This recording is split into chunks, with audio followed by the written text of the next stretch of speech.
of fellows is the fastest way to get there. So I have a couple of brief updates that you may be interested in. We can do those now or we can do them later, but let me first of all just open it up and see if anybody has an issue or a question or a topic that they'd like to suggest, something they've been thinking about, something they're currently working on, having problems with, or maybe a solution that you discovered, or a new technique that's working for you. Peter. Yeah, I'd like to have a brief discussion about diffraction, and particularly the MPC 65, which Andy Murray uses, and you expressed surprise that he wasn't getting the diffraction problem. Yeah. Now, it seems to me that if you, on an MP65, if say you're shooting it at 2.8, the iris is wide open, and diffraction depends on the sharp edge of the iris. And if the iris is wide open, it's only a small proportion, it doesn't have much effect because it's only a small portion of the total light. Therefore, I don't see why you get diffraction with it. Well, it's simply because of the fact that his aperture in that lens is moved about a foot in front of the camera. In order to get the magnification that he requires, the aperture doesn't physically change in size, but the perspective of the aperture from the sensor's point of view gets very much smaller. Yes, and it is how it appears to the sensor that determines how much diffraction there's going to be, not where it is in physical space. I don't agree. I can see why you get the light effect of a closed aperture and the depth of field requirement, but I can't see why you get diffraction because your sharp edge isn't there. Yeah, it is there though. It is there as you pull the sensor back from the aperture. You're giving the light that much extra space to interact with itself to cancel out the competing rays. So you are creating an effective aperture that is just as real as the physical aperture or the nominal aperture that we normally talk about in a fixed lens system. So you really are changing the lens. It's not an MPE 65 anymore. It's an MPE 65 on 200 millimeters of extension, like Andy uses it. And he'll be the first to tell you that diffraction is the limiting factor, but he has a more of a philosophical approach to it, that he gets photographs that nobody else is getting, and he accepts the fact that they're diffraction limited, but they are diffraction limited. You can see the softening in them. He just makes it a feature of the photograph rather than a bug in the system. Mm-hmm, right. So my tendency to kind of be a little discounting of using any system that forces the effective aperture to very, very high numbers, like 119 I calculated Andy's to be. I try to always come down on the opposite side of that, because I don't want to teach any of my students that is an ideal situation. Andy is an outlier, and he's harnessed his artistic talent to use that limitation to his benefit. But for most of the time, we're looking for sharp corner-to-corner images, and you're not going to get that with an MP65. That's all it is. I don't like the term effective aperture, because it really is the aperture in that system. It's as real as if you constructed a lens like that, and the dial on it would have your F number would go from 80 to 119 when you twisted it. It wouldn't go from 2.8. Does that make sense? Do you still not buy it? Still not 100% convinced, but I'll give it some thought. Understanding that the softness in diffraction is coming from those edge rays that are hitting the edge of the aperture. the variable that they need in order to interact and cancel each other out and to create a larger airy disk is space. If they don't have the distance, then the effect of the diffraction is going to be negligible at f2.8. You give them an extra foot for that light to cross paths, and you're going to see all the diffraction because you've changed. Okay, right. Okay. That's well, why don't you get diffraction with a microscope objective? Well, with a microscope objective, you have a completely different kind of fixed aperture that's in a different. It's in a different relationship to the entrance and exit pupils of the optic. So it is the limiting factor, but you don't have a controllable aperture that you can force the issue on. Basically, they decide at what point the image is going to form, and you really cannot make it diffract, except in photography if you get your distances wrong. So it's tuned to that particular length, and a camera lens isn't like that. We can adjust it, and that's why diffraction is an issue. Yeah. Okay. Fine. Okay. Thank you. Good. All right. Good. Anybody else got a burning question? Is everybody here?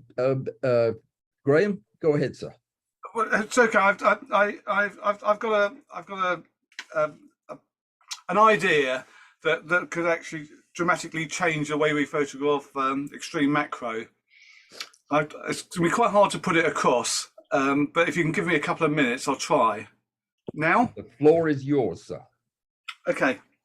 I've got a photo to share, but I don't need to share it. I can describe it. When I looked at the whole concept of the way we do it, it just seems totally wrong.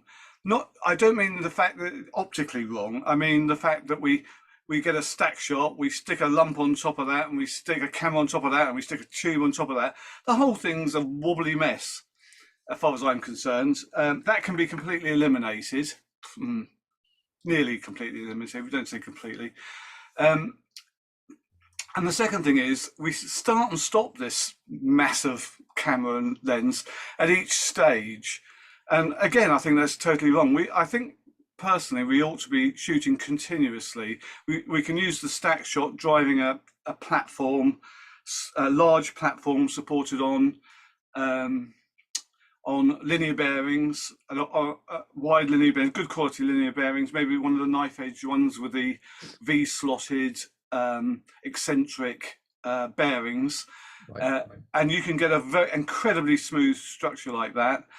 If it's wide enough, you can then triangulate your camera with supports, or make a frame round to cross it. You can make it steady. You won't get any wobble. And if you do, the most likely cause I would suggest is sensor movement, which I think is so minimal we can forget it.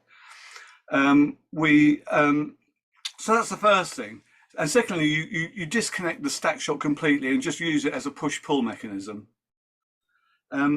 So from there, what we do know is, for example, a stack shot, anything that's got a lead screw, we can use it as a constant movement. We can drive it continuously. In fact, the stack shot will fire the camera at intervals as well, so we can actually deal with that. The problem comes down to how we're going to fire the flash. My feeling is what takes 15 or 20 minutes to take a photograph ought to take 15 to 20 seconds, that quickly. We ought to be photographing at, say, 10 frames a second. We need to fire the flash at that speed. The picture I was going to show you, but it doesn't matter, it's just to trigger my mind, really. I took a picture of a garden orb spider using flash it was admittedly only 15 frames, but it was entirely using flash, and I took it handheld and stacked, and it's a nice image. Well, fairly nice image. I mean, we can all be critical about it. And I took that over 15 seconds, sorry, 1.5 seconds, that quickly. And I realized that if we had a system of firing a flash at 10 frames a second, we could literally take minutes down to seconds in that order. The only problem I've got is that I can overdrive a flash for so long, but it will overheat. If you apply an over voltage to flash, a high voltage to charge the capacitor, you can get maybe 15 flashes out of it. We know we're using a tiny amount of power. I mean, depending on how you photograph, you're probably using 128 thousandths or 128th power or 1/64th power, and so the short flash duration will actually freeze anything, assuming you've got a level platform. The problem comes is how you get 200 flashes in a row without overheating. So my question is, does anyone know how we can get maybe an industrial flash, a stroboscope with a trigger and delay, which obviously you need to time to the shutter? It could be fairly low power. I think we all probably know that we tend to overlight our images. We tend to like more of the stage than more of the subject than we actually need. We tend to completely overdo it because we've got the power.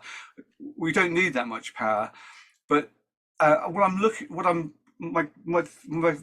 my concept stalls because of the fact that I can't think of, and I haven't researched it enough, of a stroboscope, an industrial stroboscope that will run 200 or 250 flashes or whatever at that speed without overheating. So my question is, does anyone know? So that's my theory. Thank you. I've done something similar in the past, taking photographs of water drops colliding, and you need a very fast shutter speed. That's done by having the flash on minimum power. That's like 125th of a second. So the duration is a 30,000th of a second. Yeah. And to get the power I needed, I used multiple flashes. And I was using the Yongnuo flashes, which only cost about £30 each. And you can have several of those providing the light. And if they're all on minimum power, you get a very fast recovery rate. Yes, Richard, you're quite right, and I do that too. The problem I've got is the number of flashes. So while I can get 15 flashes in a row, say, loosely, what I can't get is 200 or 250 flashes in a row. So while I can get the fast shutter speed, I can get 30,000, I can get 20,000, depending on the power that you use. If you're using IGBT type triggering, then you will get that speed. The real problem is, there's theoretical ways around it, like using multiple flashes and indexing them, and then having a common collector fed into a parabolic or something. Right. I think of ways like that, but it's actually I just wondered if there was a more elegant solution that someone might be able to think about, or tell me. There are more elegant solutions, and there are working solutions, but they are unbelievably expensive, and they involve active water cooling of the xenon tubes, and they are used in university settings. But there are ways that you can create a burst of 200, 400, as many flashes as you want, and you can shoot through the stack in an instant. But you need a lot of tech to do that. And generally speaking, streets beyond anything a hobbyist is going to be able to maintain or support. They're tricky systems to work with. The linear rail that you describe sounds absolutely lovely, but the cost of something like that, I think what has happened is the stack shot, the Wii macro, all these rails are a compromise on what would be ideal. I think everybody would agree that if we could shoot this stack of pictures in 15 seconds and then go on about our business, it would be great. But there are a lot of when you start making compromises, you have to keep making compromises. And as you have to accept the fact that we can't afford a $50,000 rail, and we're going with a stepper motor on a decent lead screw, then we have to build in time for settling, because you're right, the thing has a high center of gravity. I have just spent 3 days building what I believe to be the most stable rig I possibly can with a Wii macro, so that I can do my testing and demonstrations. It's taken me a week to build it because I've used aluminum instead of wood to create a rail that doesn't vibrate. And yeah, it's a pain to do. So your solution is something that I think a lot of handheld people already know. You know, you put your high-speed sync on, you put in high-speed burst, and you just sway through a shot, and you get those 15 images and stack them in post. We have the technology to stack them, and you know, for short stacks, you've got the light you need, no question about it. But I don't see today a practical solution for the lighting, unless you have extremely high quality continuous lighting that's full spectrum white light, and it is able to get you the look that you find acceptable for your shots. I have yet to find any continuous light that does that.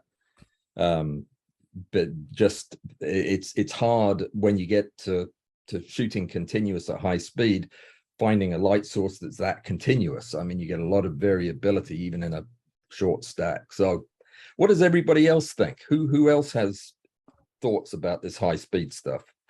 Graham, I don't know if you can hear me or not, but Loud and clear.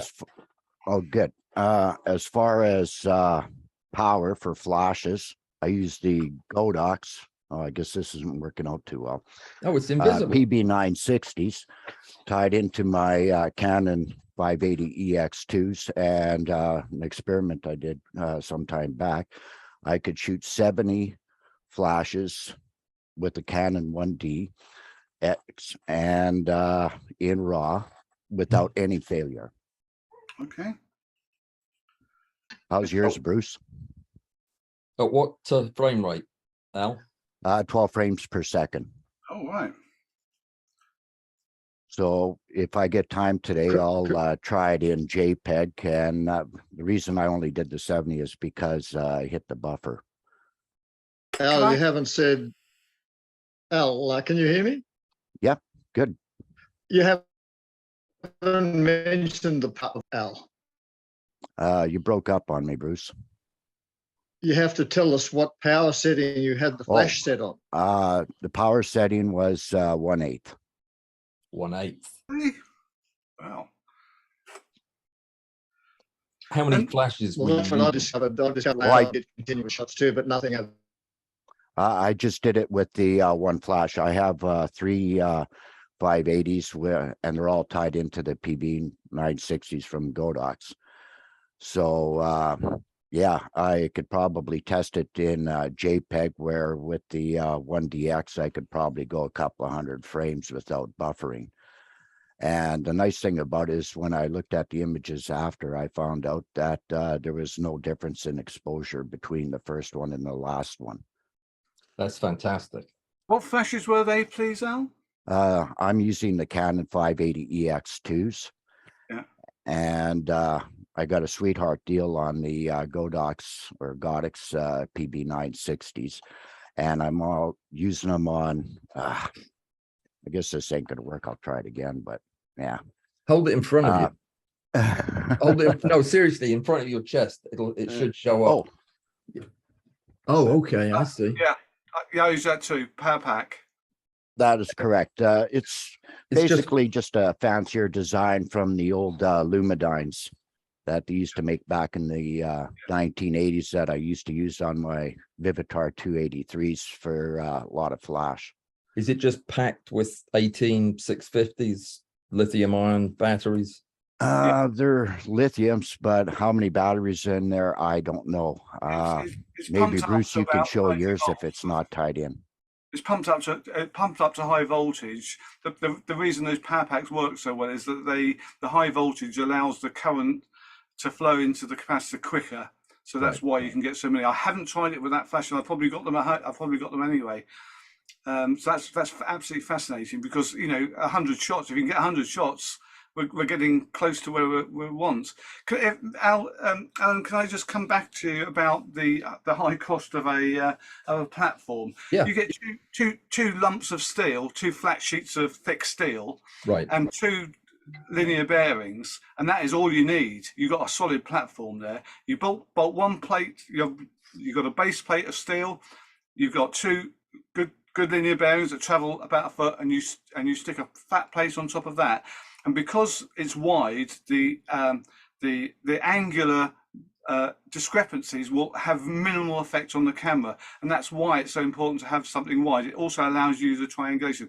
That's not an expensive thing to do. The bearings, yes, you got to pay out for the bearings. The rest of it is junkyard stuff. Yeah, it is, but I mean, with all due respect, I have built several of these rails to try to find an affordable solution that would be more stable, something that anybody could build. And I don't have any machining skills, so it got expensive quick. Just getting a flat surface on that steel and keeping it flat, and you know, it has to be mounted so that it's flat. It can't be tilted when you're putting these, and the bearings cost a couple of $100 a piece. They can cost quite a lot, yeah. So it added up, and when I got finished, none of the usual driving mechanisms worked either. I couldn't drive it with a NEMA 17 motor. I had to use a big NEMA 23, I think, just to move the carriage that I'd built, and it was stable-ish, but yeah, it's going to take a better mind than mine to come up with what it actually looks like, and then make it affordable. But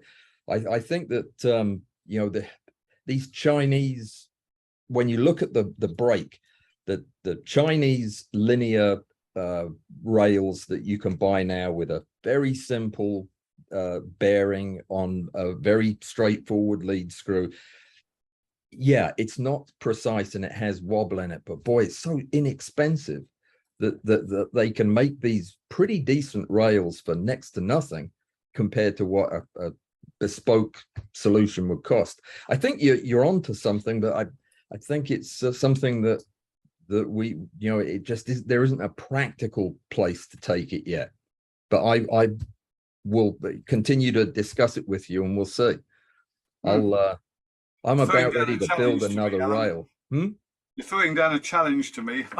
Oh, I'm absolutely, I sound like I'm being negative. That's because it's 7 o'clock on Saturday morning.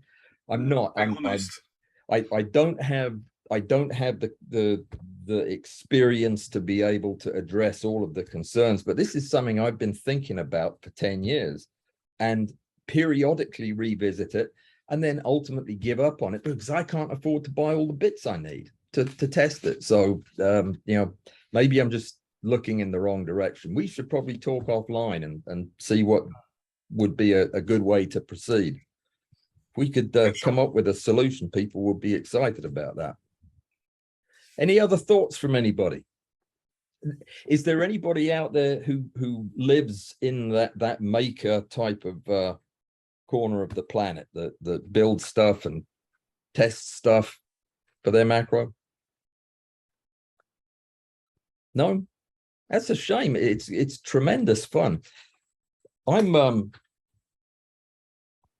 took apart a bunch of paper cutting machines this last weekend that had these lovely frames and motors on them, and I'm going to use them to build a positioning platform for the other end of the stage, an automated thing for photogrammetry to be able to shoot stacks as my subject moves. Completely different idea, but a lot of the same issues have to be dealt with, making that thing stable when it's standing up on its edge, for example. It's a lot of fun though. What's up, Luke? How's it going, Alan? Huh? How's it going, Alan? Pretty good. That's a big weevil behind you. Yeah, this is one of my favorite pictures. Yeah, it's a good picture. I don't know how to share them. Oh, Easy. Do you have Lightroom? Yeah. If you if you open Lightroom and pull up the picture that you want to share, I will let you share your screen, and that's just one. You click one button, and then you will have the screen. Mm, I'm using Zoom on my phone because I don't have. You're a doing it webcam. on your phone. I Mm. think it's impossible on a phone. I have no idea. I don't know how to make phone calls on my phone, so I wouldn't be the person to ask. There is a button that says share content, but then when I click it, it says only the host can share in this meeting. Oh, sorry, my bad. Okay, let me fix that. I will do that. That's for everybody. I'm gonna do something here that I normally don't do, and I'm gonna make it okay for everybody to share and share at the same time, which means if somebody's showing a picture and you want to share one next, you can go ahead and basically put it up, and we'll put it over to the side. So all participants can share, and multiple participants can share simultaneously. So that's all set now. So Very good. Peter, did you say something? No, I was talking to myself. Yeah, I said that sounds good, Alan. I just said that to myself. okay, Sounds okay. good. Yeah, sorry. No worries. I do it all the time. My goodness. You ever get in heated arguments with yourself? That's Oh, when well, if I live by myself, I do. yeah, I do. I need to be picking up my socks, and I wouldn't get so angry with myself. Yeah. Just going Roy- back to what we're talking about with Yeah. making rails, I built my own using aluminium extrusions they use for 3D printing machines, and the Okay. components are very, very accurate. Oh, everybody's gone now. Yeah, no, keep going. I think everybody's just trying out the sharing thing. Amy was on for a minute, and Luke has stepped up there. So go ahead. You were saying you built. Yeah, I found a company in Portugal called Rat Rig, because initially I made a rail for doing time lapse, and then eventually I got around to making one which is 160 millimeters long for doing focus stacking, which is in the progress of being reassembled on my light rig. I ended up. If you look around these companies who make the extrusions and all the bearings and such like for 3D printers, you find stuff there which is very appropriate. I found that company because they were the only place that I could find that made a conversion bushing to go from an M5 or an M6. I can't remember what it was to a quarter 20 that actually had the right thing that I needed. I was building a rig for somebody else and needed this for the lighting pylons, and I went to Rat Rig. I didn't realize they were in Portugal though. Yeah. But they have outlets in other countries. I found a place called Ooze Nest in England who supply their parts, so it makes it easier for me to get them. Ooze what? Ooze Nest. OOZE. OOZNEST. I think so. I think that's what it's called. Yeah, it is correct. I've ordered 1 or 2 bits for my rig from them. Ooze Nest. Strange name. There's a place in the US called Open Builds. Yeah, they're connected as well. They are inexpensive. It's the cheapest place I've found to buy extruded aluminum in common profiles, 2020 and 2040. Yeah, Ooze Nest sell open build stuff. Oh, okay, all right. They also sell motors, timing belts, frame structures. It's good stuff, and it's great fun. That's what I was actually doing this morning before starting the Zoom thing, was writing code for the Arduino for a project that I'm doing, and that's a young person's game, that writing code business. I do not enjoy that. Yeah, Too it's hard difficult. work. Amy, you had a picture that was up there for a second. What were you sharing with us? Well, that's a picture of a bee in flight and on a flower, or approaching a flower, I should say. I don't know, can you guys still see it? No, Yes. go ahead. I Oh, can. you I can? Okay, it would I appear see it. I'm the only one who can't. Oh, no. I it's can up- see it. It's up on my other screen, my big screen. Now I see it. Yeah. Okay. Brilliant. Yeah, I No. brought a few. I don't know how many you guys actually want to see, but because Well- I'm very new to this. When you bring a picture to share, as you begin to share it, tell us what you want. If you want feedback, if you just want to show us, if you want to tell us what you did that's different, it's really up to you. We'll support you, whatever it is you want. And if it's, I want to say something. What is that plant? That it's Angelica gigas. Angelica. Luke, do you see that? It's an annual Yes. here in Minnesota. Yes, I Artists. see that. Yeah. Those, Well, we do were looking resemble for a plant trichomes. like this for some stuff we were doing, and that looks very promising. Angelica, never heard of it.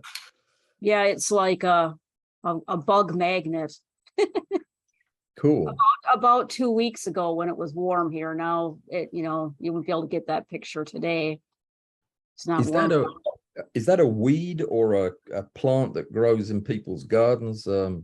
No, it's not exactly a weed, but it does self-seed everywhere. So, you start with a couple and then they just kind of Angelica, self-seed yeah. wherever they want to.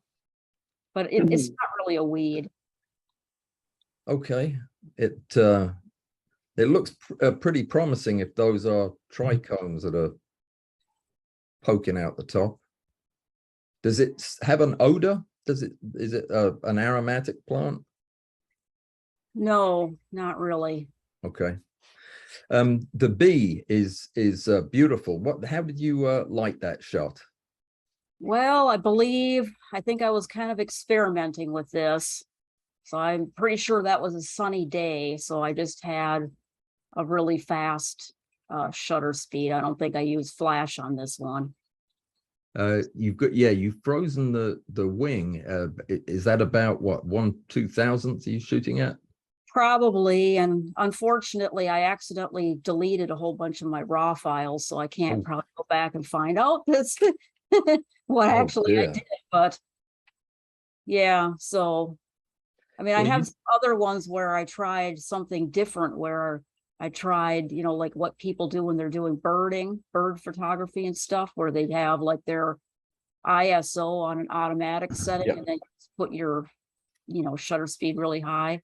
Yeah. And that turns out it gives you a different look altogether than this.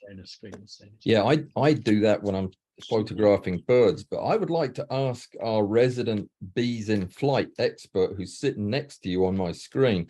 Bruce, what do you think of this? What advice would you give Amy?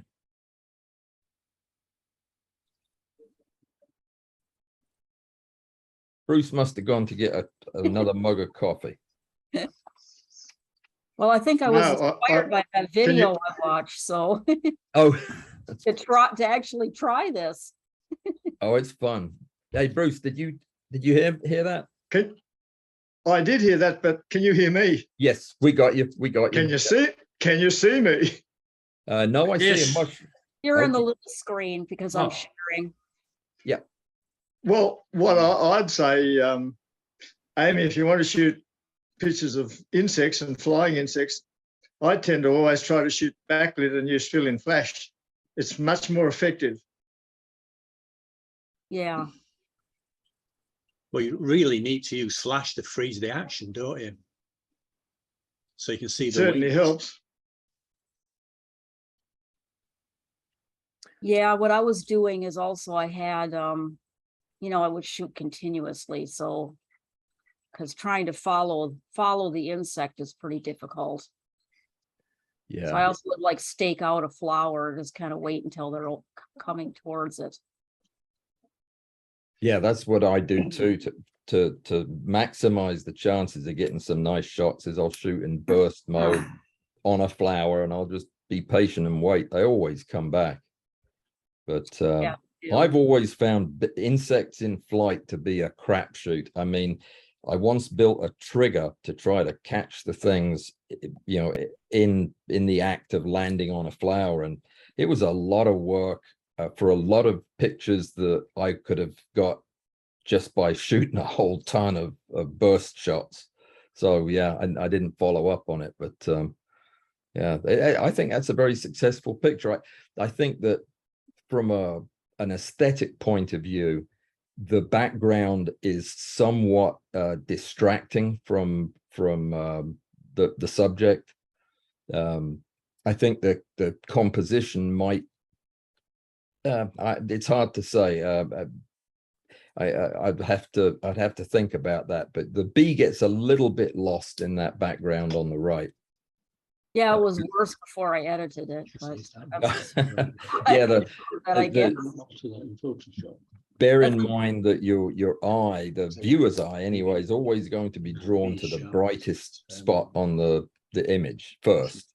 Right. So if that isn't distracting away from where your subject is, that can be a problem. Simply cropping that patch of white out on the left, making it a half flower shot might have been all you needed to do to bring it back. Yeah, of course, I could certainly still do that, just with the JPEG that I have left.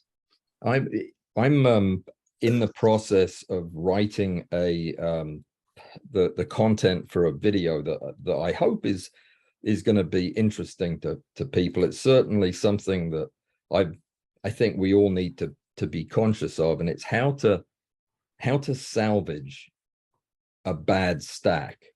I think a lot of us just simply, as soon as we realize we've got a bad stack, we toss it. But I have forced myself to take my worst stacks from the last few months and figure out ways to get a nice picture out of a bad stack. And there are some neat things I've discovered that I want to share. So that'll be fun. This is not a stack and it's not a bad picture, but that's what got me thinking about it. All right. Should I show Amy one of my in-flight pictures, Alan?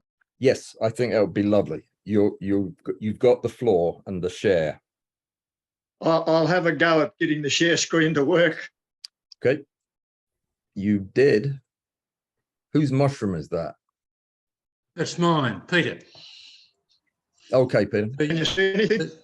Well, let Bruce show his bee, and then we'll come back to that. Okay. You want me to stop sharing?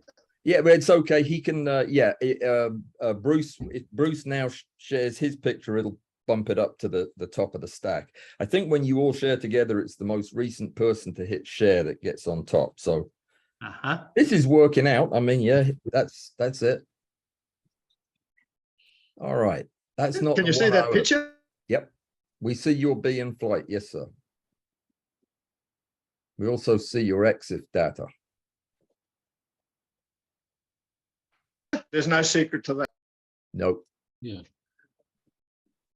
But without fill-in flash, you wouldn't be able to get that image, I don't think. No, this was shot backlit with a low power flash, your usual setup. Yeah, I use it just about all the time. I've tried shooting without the flash, but it's nowhere near as predictable or as good in my view. This wasn't one of the pictures you sent me last week, was it, Bruce? Yeah, that was one of them, Alan. Yeah. Do you by any chance have that spider on the red matchsticks? Give me about a couple of seconds and I'll see if I can find it. I just want everybody to see that that picture. Bruce took one of my favorite macro pictures of the year and sent it to me, and it's just it's got everything. It's there were a couple of them in the stack he sent me, but this one in particular, if I had taken this picture, I'd probably quit. That would be it. That would be I'd finally have taken a good picture and be done with it. You carry on talking for a while, Alan. I've got to figure out how to find this out. Well, I don't want to give the game away till you shared the picture about what it is that makes it so special to me, but I'd be interested to hear what you chaps think when it gets up there. I'll tell you what, Peter, do you want to give us the rundown on the picture getting ready to show us? Yeah. That actually, wait just a, oh, there you go. Go ahead, Peter, while Bruce is looking. Okay. Now, I don't think it's a good image, but I found something very interesting when I was doing it. I was taking a macro shot of moss, Right. and I hadn't even noticed that little bit of fungus there, which was about 5 millimeters high, I guess. And when I stacked it, I found these two little white blobs there. Uh-huh. And if you look at them, they're like little insects. And I reckon if you work out the size of them, they can only be about 50 microns long or something. So I just wonder if they're the things you've been photographing at 20 times.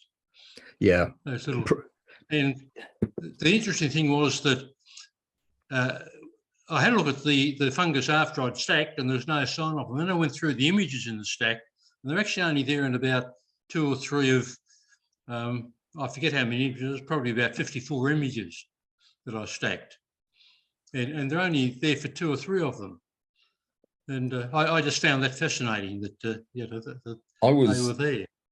We have Alison Pollock coming up, the interview that I'm doing with her. She's the slime mold and fungus photographer. We've rescheduled for October the 28th.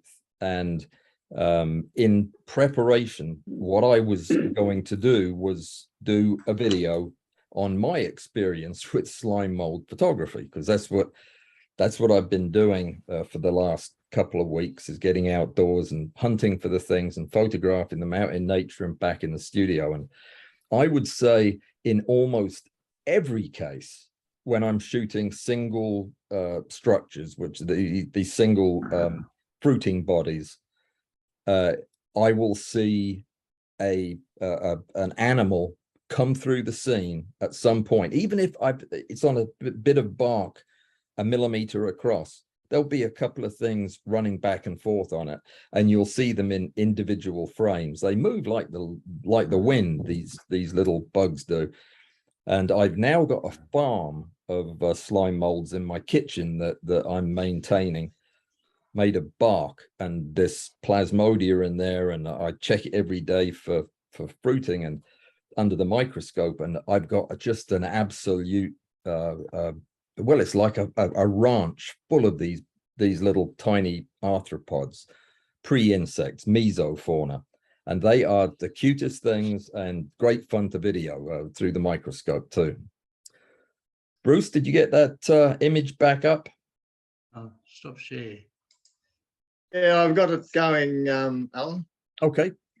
Oh, you did. I'm sorry. I'll get it in a second. I had it there. Okay. That's okay. You guys know I'm doing this insect study, this vendor comparison, and it's in the last stages. I've got a couple more orders to place, a couple more vendors to check out, but it has been a remarkable experience. And I have got some really, I think, practical, useful information for anybody who's ever had to or chosen to buy an insect. And some of the stuff I've had an opportunity to photograph is a once in a lifetime opportunity for me. I've never seen some of these species before, and I've had to learn all kinds of new tricks. This is the shot. I don't suppose you can put it on full frame, on full. This picture of a spider taken by Bruce just struck me as one of the best pictures I've seen all year. Very much a contextual National Geographic type of macro image to me. It's got it all. An interesting, cute subject. The way this flower, which is not even something that's familiar to me, is that an Australian plant, Bruce, or does that exist elsewhere? I don't know. But the way the individual florets or whatever they are coming up and just drawing all of your attention onto that spider, like it's bending the flower towards itself, is just brilliant. And yeah, the balance of it, everything. It's just one of the nicest pictures I've seen this year. An absolute cracker. And the expression of surprise being at the center of all of this, attention on that spider's face, is priceless. Smiling. Yeah, that's the kind of photograph that I dream about taking. Very nice indeed. Phil, Sorry, I'm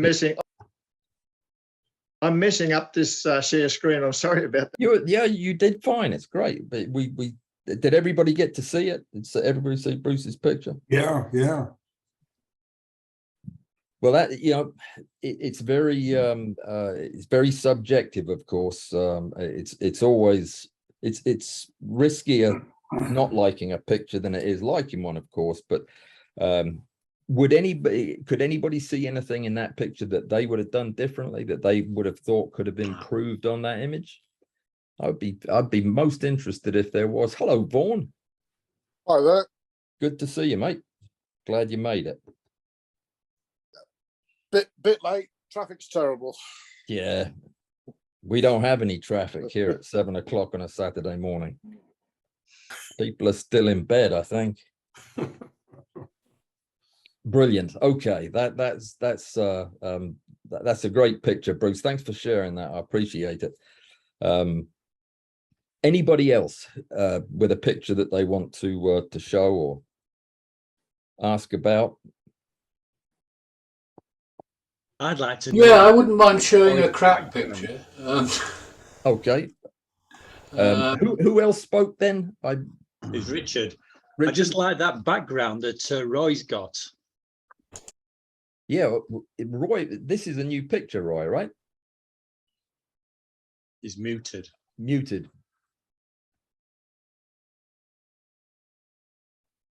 Sorry, yes, there's somebody with a chainsaw next door. So I didn't think you wanted to hear that. They're quiet. Feel free if you need to leave. That's okay. If he's working his way down the block, yeah. No, how do I share? Just you go to share screen at the bottom. Yes, then click on it, and it'll ask you what screen you want to share, and then you click share. Right. Open. Oh, it says open system preferences. Shouldn't have it. Yeah. I don't think. How about?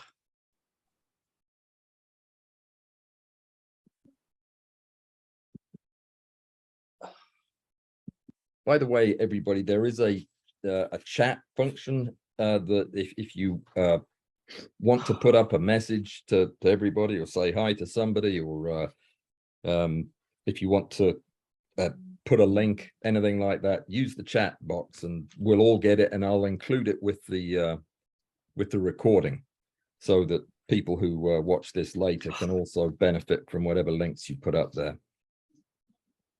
So we really the way I think about this group is it's your group. It's a photography macro club group, and you're getting together to share ideas and experience and that type of thing. So use it that way if you wish. So did you get it to work, Roy? Afraid not. I'm struggling. Oh. I had it up, but the program doesn't seem to want to share. Can you hear me? Yeah. I hear you loud and clear. Let me make sure it hadn't somehow turned off. Nope. It should. Let me check the options one more time. Yeah, it's got all participants. I'll tell you what I'm going to do. I'm going to make it one participant can share at a time. That might help. So see if that does it. Right, stand by. I shall try again. I've got the photograph up there. Share screen. What you can do, Roy, is just you go out of the room and we can look at your background. Okay. Hold. Oh, I don't want to. just want. He keeps asking me to go to system preferences, security and privacy to grant access. Yeah, that's a Zoom thing, and you might need to. We can circle back around. You might Can want you? I'll try and do that, but it won't. I'm going to open. When you go to system preferences, there'll be a list of headings, and if you click on the one it's telling you to go to, Zoom will be there. You put a checkbox next to it, and it'll let you share your screen. I had to do that. Okay. I'll be back momentarily then. Yeah, take your time. Take your time. We'll be here. In fact, does anybody need to go get a cup of coffee like I do? Let's take 5 minutes while Roy's doing that. I'm going to go fill up and see you right back. All right, 5 minutes. There we go.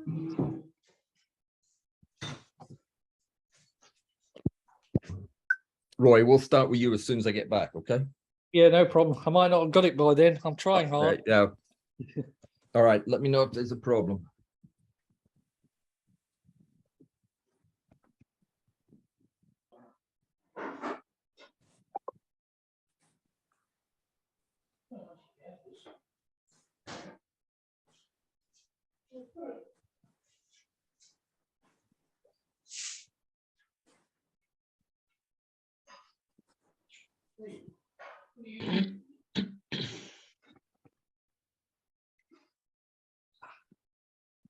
What is it?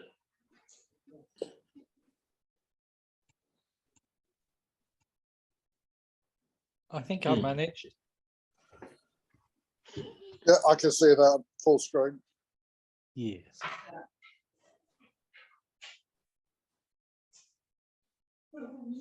That looks great. It was a series I did. I sort of basically finished my macro rig, and I was experimenting with a piece of black glass. I was going to ask whether you'd done that in post or in the camera. No. That was how it was taken. I had a problem in that I wanted to take a sort of a shot from slightly above. So I started my stage. I can tilt. So I started tilting. But unfortunately, the wasp slid off. So I had to come up with a new plan. And because I've made it totally reconfigurable, I swapped the rig, the camera, and I mounted the rail onto my ball head, so I could tilt the camera down, and that worked quite well.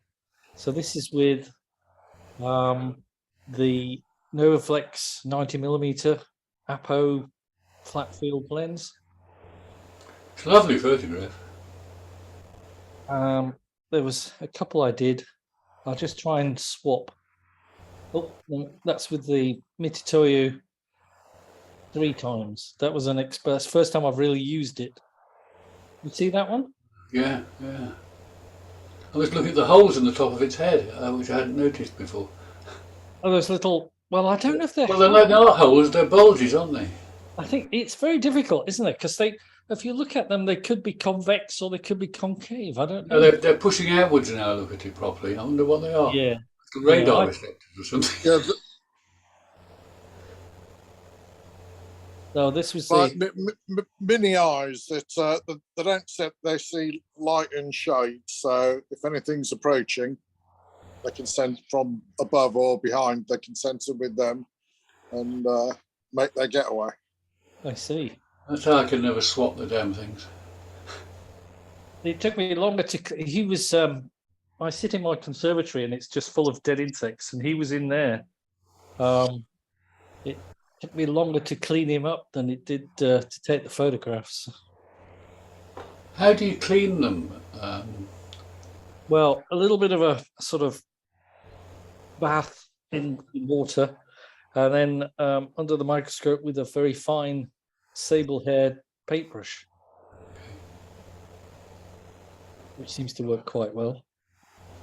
And then quite a lot of post around all the hairs, sort of deleting. Do you have any Decon 90 at your Yes, disposal? that's what I put a bit of Decon 90 into the bath, but it took a lot off, but there was still quite a bit left. Yeah, I paint it directly onto eyes that have that separation of the cornea there, or the Yeah, this you can see it there on that Yep. one. on the left eye. Yeah, Yes, I did that, but it's a beautiful shot. You've got the hairs just fantastic. yeah, that's my first attempt with the Mitutoyo 5 times. I'm experimenting with a lens hood at the different sort of shade, different because I can move it in and out. Right. And I was just trying. I did another one this morning. He's deteriorating quite rapidly because he's just sitting there on on the stage. He's been there for weeks. Well, I'm getting ready to show you a solution that I found for when you have an insect that you like and you want to shoot it over and over again, and if it's something small that's going to dehydrate, yes, and desiccate. Basically, I've got a solution I want to show you now. That's beautiful. Well, what are you shooting on? Black acrylic or glass? It's funnily enough, it's a piece of black glass which I managed to find a supplier that supplies 50 meters by whatever, and they did small samples, so 100 millimeters by 100. I sort of made a 3D unit for it to sit on top, and then that slot over the top of my stage so I could just maneuver it about. And I'd got 3 different colors. That was black. I've got a sort of coppery color one and a sort of silvery blue. I haven't tried, this was the black one that I tried, but they does do a beautiful reflection. Yeah, the beauty of it is the reflection is coming off the first surface, not off a mirrored surface behind, so you don't get that gap that's off-putting. Yeah, I use polished acrylic for that same difference. It's just a little less breakable. Yeah. What stops a puff of air just blowing them away? In my case, nothing. I just have to be mindful of it. I have glued them. If I'm willing to sacrifice the corner of the acrylic to do it, I'll put a drop of glue. I put tiny blobs of blue tack under a foot too. That'll hold them. And you have to. Well, as I said, while you were out getting your coffee, Alan, I wanted to get the slightly above shot. Yep. And I started to tilt my stage because I can tilt left and right, forward and back. I tilted it, and he slid off. So what I did was I put the camera and the my rail onto my ball head, because I've got a very flexible system and was able to do it like that. So I can't. I have to keep everything on the horizontal. So I use a lot of. I wanted to shoot this giant hornet. I wanted to shoot it climbing up something, shot from the half at the front, half at the side, like that. And the only way I could do it was by putting a pin in the thorax on through the foam to hold him. And I do that all the time. I'll put a pin where you won't see it to hold him. Stop sharing. Thank you. How big is that? Could you hold it close to something for context, Allan? Yeah. It looks really scary. It's horrible. It's just that I don't even like being in the same room with it. I'll be honest. I'm trying to find. You know how big a GoPro is? Crikey. Yeah. This was caught in Paris. So cross that off the list. No go. Paris as in France. These really are the ugliest, there's nothing appealing about them, and they're ginormous. Yeah. Oh, that's not very far from where I live. Yeah. I mean, it can probably fly that far. It can probably fly at 20,000 feet up with you, Roy.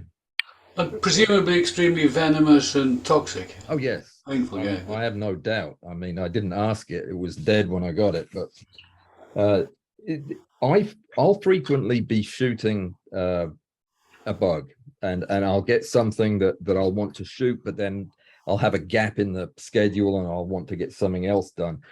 And when I got in the mail some owl flies, neuropterans. I don't know if you've ever seen these things. They are tiny, and fragile, and they're really in terrible shape when you get them. And I was trying to figure out a way to rehydrate it where it wouldn't just fall apart. I didn't want to get any water on it. So what I came up with was this, and it turns out that this is actually the perfect way to temporize a situation with a bug that's that delicate, where you can keep it moist for days. It's under a little glass on a piece of wood that I've got about 3 or 4 things under there now, including an owl fly. Actually, I just put a little dish of water and vinegar, about 20% vinegar, which helps with the softening, and at room temperature. Of course, room temperature in the southern United States at this time of year is rather warm, and this will fog just ever so slightly. And as long as this is fogging, these things look as fresh as, you know, the first time you cleaned them and prepped them. You don't need to re-wet them. You don't need to do anything else when it comes time to shoot. This beetle has been under this dome thing for a week and a half, and it looks as pristine as it did the day I shot it. So this is a handy way to keep a bug fresh. I need to come up with a slightly more sturdy arrangement, but this certainly works. And that's the owl fly, by the way. Does that does that regenerate them at all, or is it just to keep them? No, I spent hours on this owl fly, and it was just crap. It just looked terrible. And then after shooting it and being disappointed in it, I put it in this thing, and then a day later, it looks pretty good. Its abdomen has plumped up. It's just taken up the moisture out of the air, and it still doesn't look great, but you can see its claws. You probably can't see its claws. Oh, crikey, yes. Oh, it's like a little flying mantis. That was 15 euros, that thing was. I'm in the wrong line of work. Wow. So this does have a regenerative capacity for the really small stuff. I don't think it's gonna adequately relax a big bug. You still need to have a more aggressive chamber for that. But this is certainly to hold things until you're ready to shoot them. It's a real boon. And if you have never shot one of these, if you have never bought an insect, this is one of the things I'm going to be recommending in the video. If you don't like the idea of buying insects and think it's not a good idea, just buy one. Buy yourself a day flying moth from somewhere in the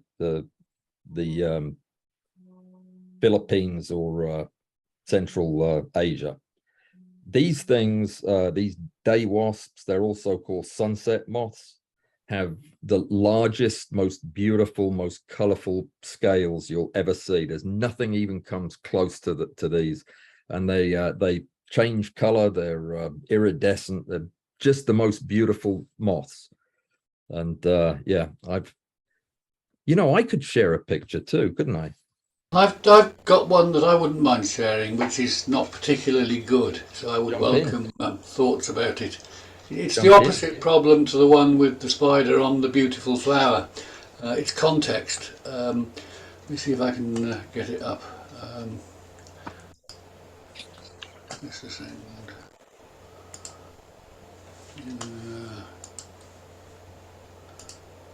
Is that visible to anybody? Yes. Yes. The big house spider. But it's just not interesting. It's extremely boring. There's no appropriate background, and most of mine end up like that, unfortunately.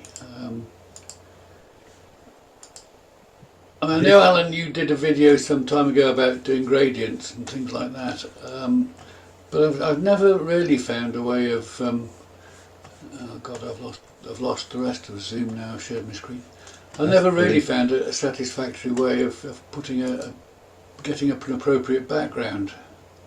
Using a gradient or using any kind of decorative or altered background is only ever going to be as good as the photograph itself. And the issue with that is one of magnification and framing.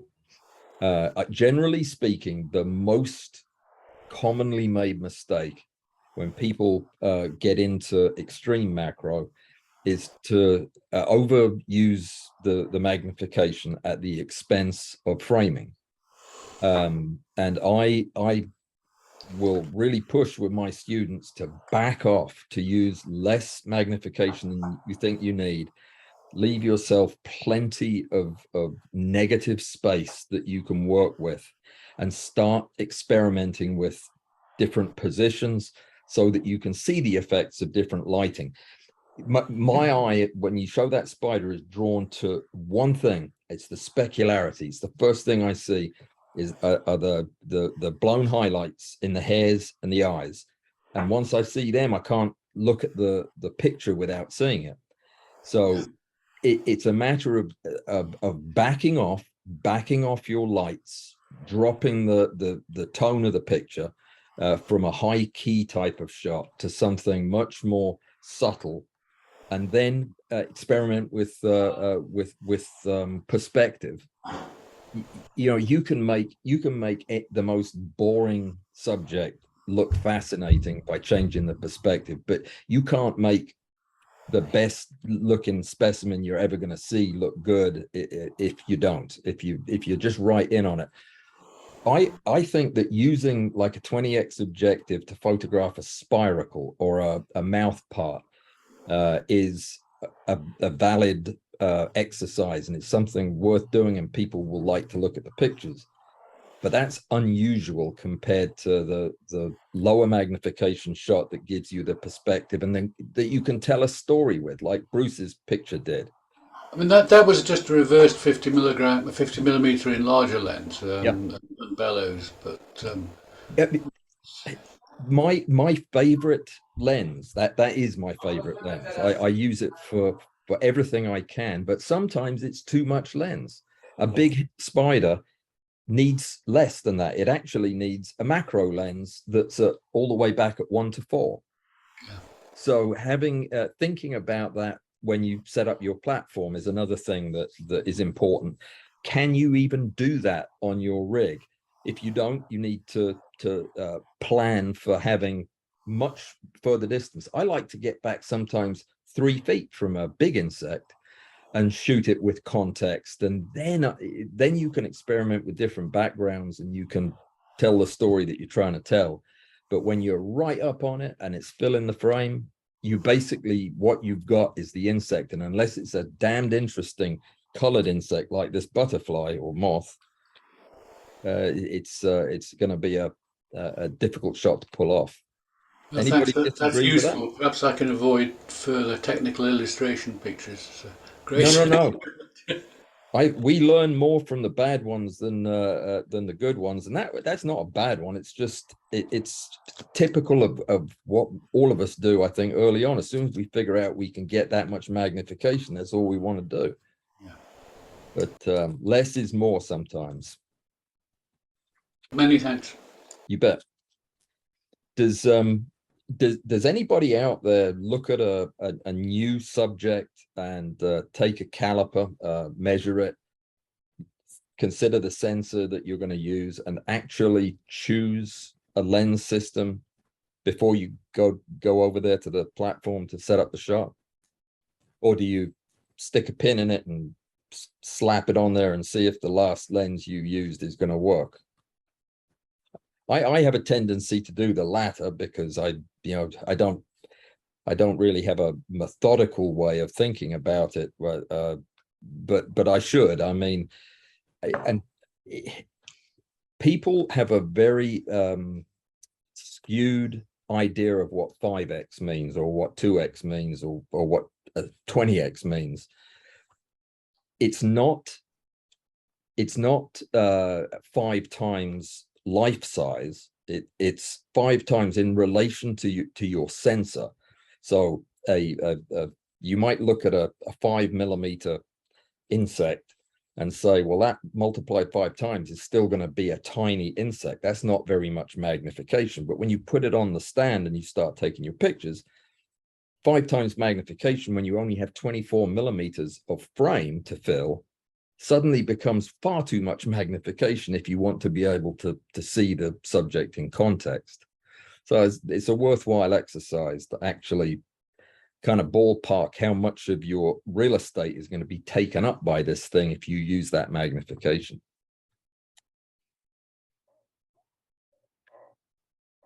Who else has got something to share?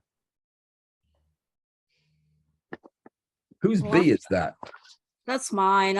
That's like one of my first actual attempt at doing a stack. And I used the Nisi rail. Nice. You did this manually? Yes. What lens were you using? A macro lens? Yep. The Sony, what is it? The 2.8 G Master lens, the 100mm. That's a very successful picture. I like it. And I believe I used a really long exposure time on each shot for this one.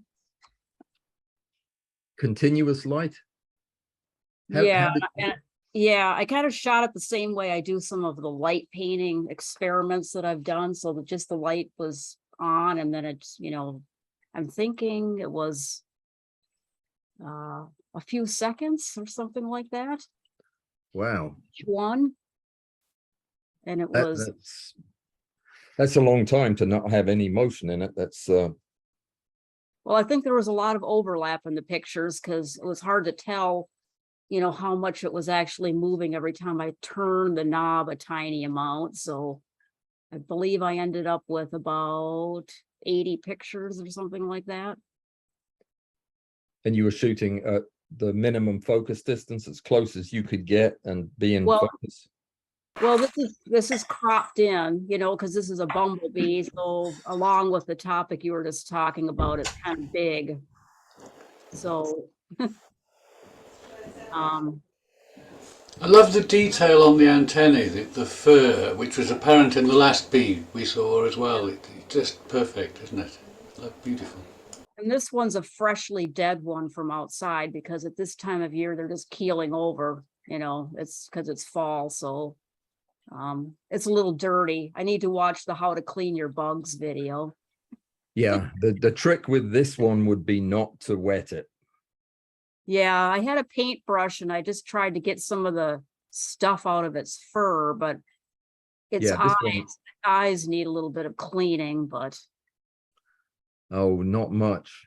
I mean, it's awfully close to being done. I'd probably go over it with a brush, one of those little combs, get the big bits of dirt out. I think it looks nice. I mean, and I just got it sitting on like this is a little red pepper from out of my garden. I thought that would be a nice color to go with it. And then the background is just cardboard. It works. That looks really clean to me, but then I have said, Alan, previously, a photograph of a very dirty bee indeed. Oh, God. Yeah, I'm glad you told me that was a bee. I would have had no idea. I just thought it was a ball of dirt. It was mainly super glue and accelerant.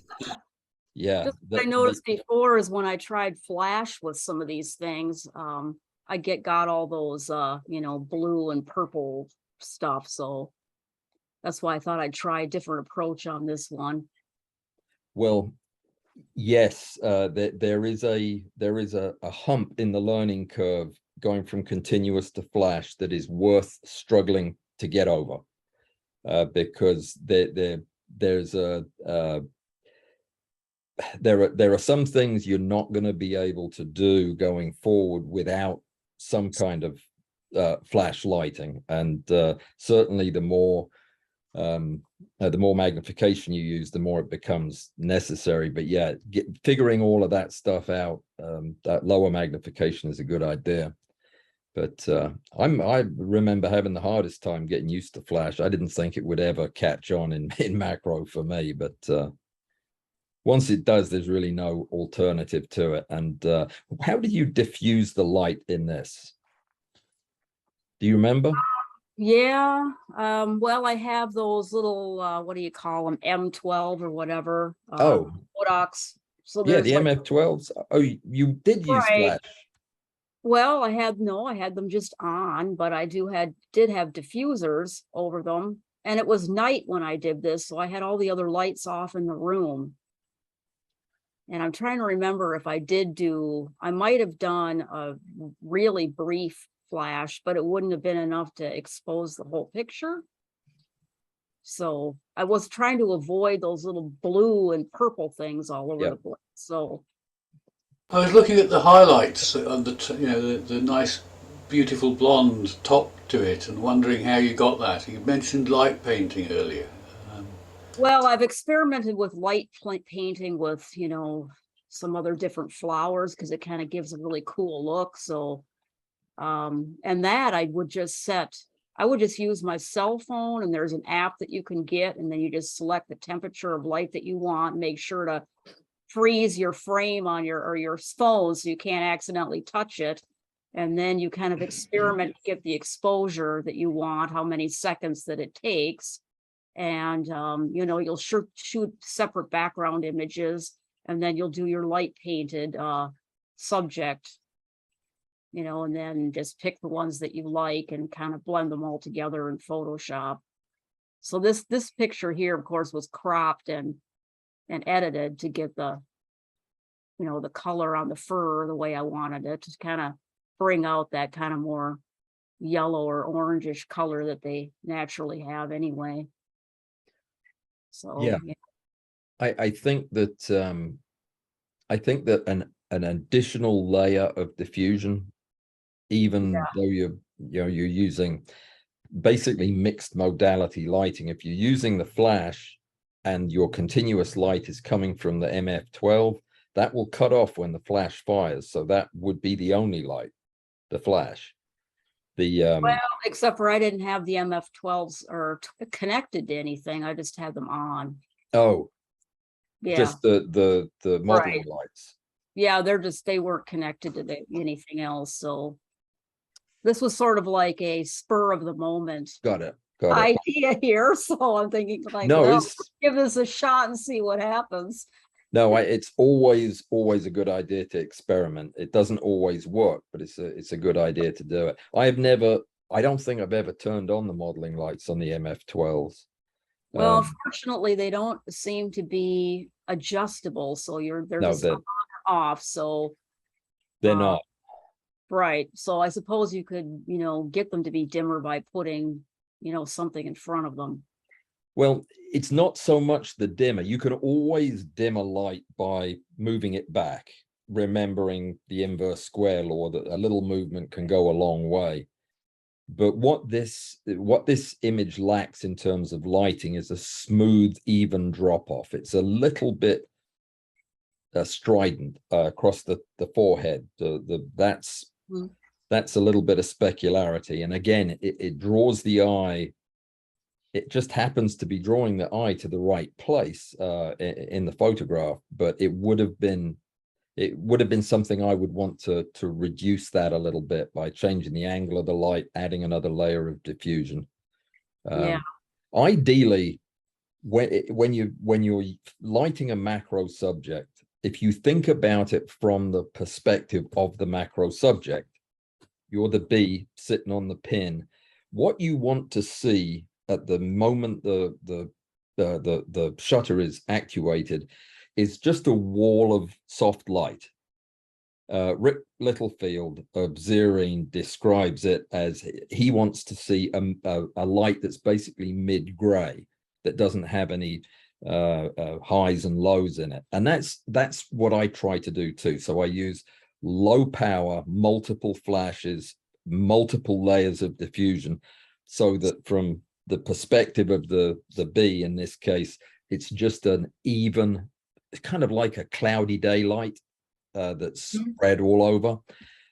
When you get that, you don't have these hot spots, because there is no hot spot in the, in the view that the bee has. And thinking about that for every shot is worth it, because it doesn't bother it too badly here, but it can ruin a shot having that one bright spot. Yeah, and this was actually shot on a coffee table. So I don't have like this whole elaborate setup yet. So that's like I hear you. Yeah, for years, that was my rig too, was the dining room table, and that was camera's actually on a tripod, and I know, oh yeah, that's not a good idea, but that's what I had. It's if it's what we're doing, then it's the best. We have to work with it. So I'm all about that. All right. Who else has got a picture to share? Alan, I'd like to say that the modelling light on the MF12s can be adjusted in, I think it's 10 degrees from 1 to 10, 10 being the brightest. How? Mine can't. I don't think. There's an option there. There's no problem at all. Do you use them? You do. Yeah, use them, don't you? I use them for various things. Yes, I can't remember. I think you hold one of the buttons down and you can adjust it. Definitely. I've just got a Godox flash, and that does have a modelling light. You can alter the intensity. Yeah, the big ones do, but I thought this was pretty much on or off. No, it'll work on 1 to 10, mate. Does anybody use studio lighting? Because I've got a couple of soft boxes and stuff like that for portrait work, and brought in close, I can't see why they wouldn't be quite useful. It's the flash duration that's the problem. They use a different kind of circuitry, and they have a lingering delay of the drop off of the light. Oh, I only use speed lights, and they've all got adapters for speed lights in the back. Oh, then absolutely use soft boxes. I don't use them much because they get in the way. I mean, I have to walk around the platform, and one soft box will take up half the rig, so I have to come up with smaller ways. But what I build is basically soft boxes for tiny subjects. The MF12 can be adjusted 1 to 10 in the instructions. Bloody hell. I've been telling people it can't. Page 26 of the instructions. Well, I don't read the instructions. Did mine come with instructions? Nor do I normally. So what does it say you have to do? What button do you press? Modeling settings, let's see. Brightness. Turn the select dial to settings, the brightness value 1 to 10. Okay. I'll figure it out, because mine doesn't have that. That's the instructions anyway. Okay. I'll find the book. Page 26. I spent hours trying. But I set my, I don't understand the instructions. I used your video to set my MF12s up. I'll have to take that down if it's wrong. By the way, Alan, on the MF12s, a little bit to the bottom on the left of the set button, the modelling light button, if you hold that down, it puts it into the mode that you can change the intensity by turning the circular knob.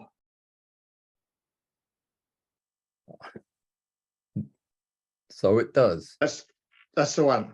Isn't that embarrassing? That's one. It works. I've always taken the view that a well-designed appliance should not require anyone to read instructions, but perhaps it's laziness, really. Thank you, guys. I feel like, I was going to throw this away because the flash doesn't work.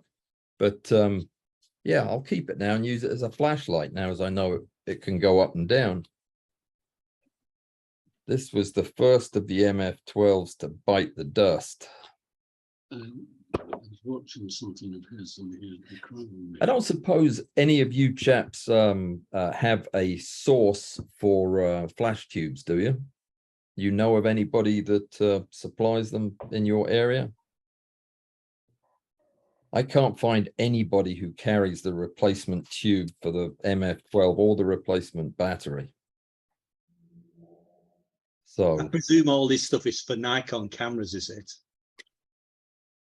yeah, but it doesn't, these are will fire off any system unless you're using TTL, which I don't use. So for manual use, the circuitry is the same. It's flashing, but it's how come it's flashing? That, can you hear that? That does not sound right. Well, at least it's flashing. I might give this a try later on today and see if it's come back to life while it's been sitting in this box for 3 months. Maybe it was changing the power of the modeling light was all I had to do. Oh. All right. I feel like an idiot now, but I always do at some point during the day. So there you go. Let me tell you while we've got a little bit of downtime about the things I was going to update you on. I mentioned that Allan Pollock is going to be talking to us about slime molds and fungus photography. That has been moved to the 28th of October, which is a Friday. And because it's a Friday, we're doing it at 2 o'clock in the afternoon Pacific time, 4 o'clock here. Bruce, that's some ungodly hour in the middle of, no, it's the next day for you. So Australia should be okay. It's Europe that's going to be late at night. But she has set that up for we have set that up for the 28th, and we're going to do it as a Zoom meeting so that people can interact with Allan and ask questions, and we can have a back and forth. She has a large following in the fungus world, and she's going to have probably quite a few of her fungus fans showing up to ask questions. There are only 100 seats for this event because of the way my Zoom account is, which means that while it'll be available as a recording later, if you are a fungus fan yourself and want to participate actively in that meeting, you will need a ticket, which will have a code on it that will get you in. Without the code, you won't get in. And I'm trying to figure out a way to do this. Obviously, Patreon gets the first pass at this, but I've also taken a block of these seats, a small block, and on Tuesday nights I'm going to give out 2 tickets each Tuesday night Q&A live stream, so that hopefully that'll drive some interest in the meeting, also be something that I can give away that will be appreciated. So that'll be one of the ways we do it. Could I get just a show of hands who would be interested in attending this? It'll be a 2-hour Q&A. I can tell you right now that the pictures are breathtaking. She really is. I can tell you something else too. She is no, I can't tell you that. She won a prize in the Small World competition last year, and that's all I'm allowed to say. But there was another competition this year. Who knows whether or not she could have. Allan, what time did you say? 2 o'clock. What time did you say? 2 o'clock. 2 o'clock Pacific. So that's 4 o'clock Central, 5 o'clock New York. Europe is going to be what, you're 6 right now, so 10 o'clock at night. And your next day minus 7.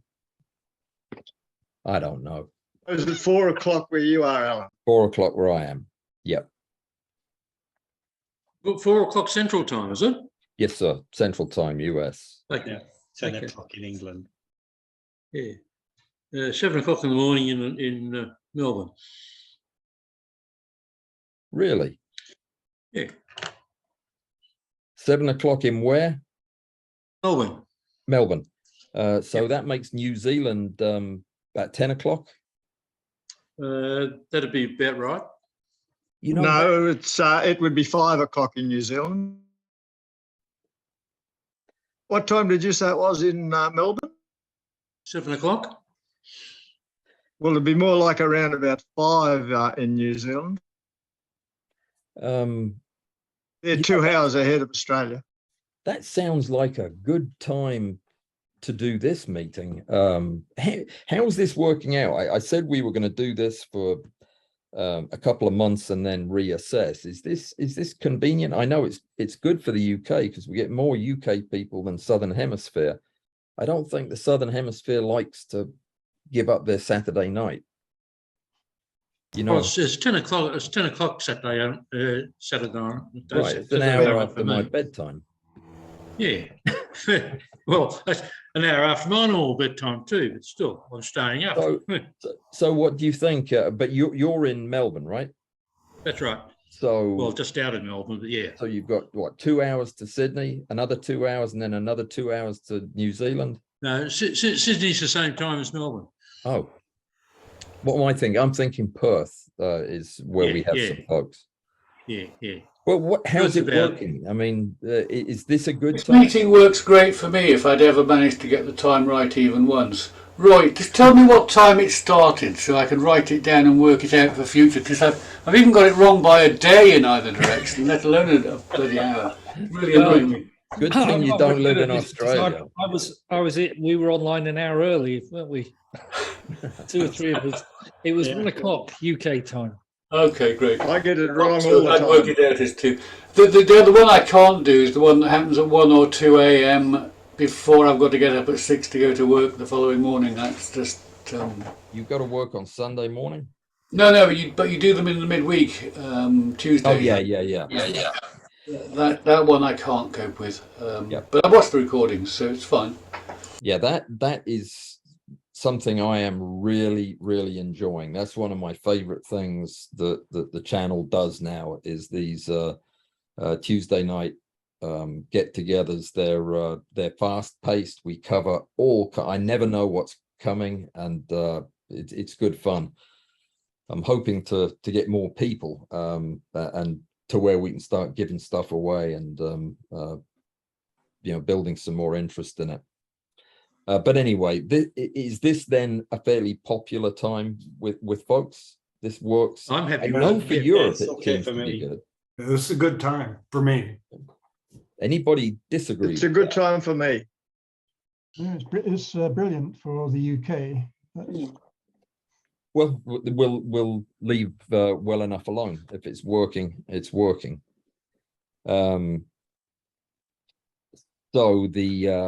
I was going to update you on on Allison then. So the tickets, when I decide how I'm going to do it, I'm going to give everybody in Patreon an opportunity to reserve a seat, and that may be it. I mean, by the time I've given a block of seats to Alison to give to her colleagues who want to attend, which I think will help the presentation to have them there. But the priority will go to you. If there are tickets left over, then I'll probably use the Tuesday night venue to get people signed up from there. But how many? Let me just see a quick show of hands so that I can extrapolate who will be interested in going. What was it? What was the date? The 28th of October, which is a Friday, and it will be 2 o'clock in the afternoon Pacific, 4 o'clock in the afternoon here. So it'll start 2 hours after this did today. Saturday the 22nd. Friday the 28th. Right. Oh, see, I can't even get the date right. Yes, I'll be interested. Okay, 1, 2. Okay, well, that's 4 o'clock, did you say? 4 4 o'clock o'clock, Central Time. 4 o'clock Central Time, US, right? Well, I'm interested in listening to that, but I'm limited because I just don't know enough to participate. So I'll be watching, but I don't think I'll take one of your reserve spots because I'm not smart enough to interact yet. Well, that's I'm exactly bull. the same. No. I would watch the video. Okay, well, I definitely don't want anybody not to part. Alison is a cool, ordinary person. She's not a mycologist. She is a photographer, and you most certainly all are qualified to ask a photographer how she takes such beautiful pictures. Absolutely.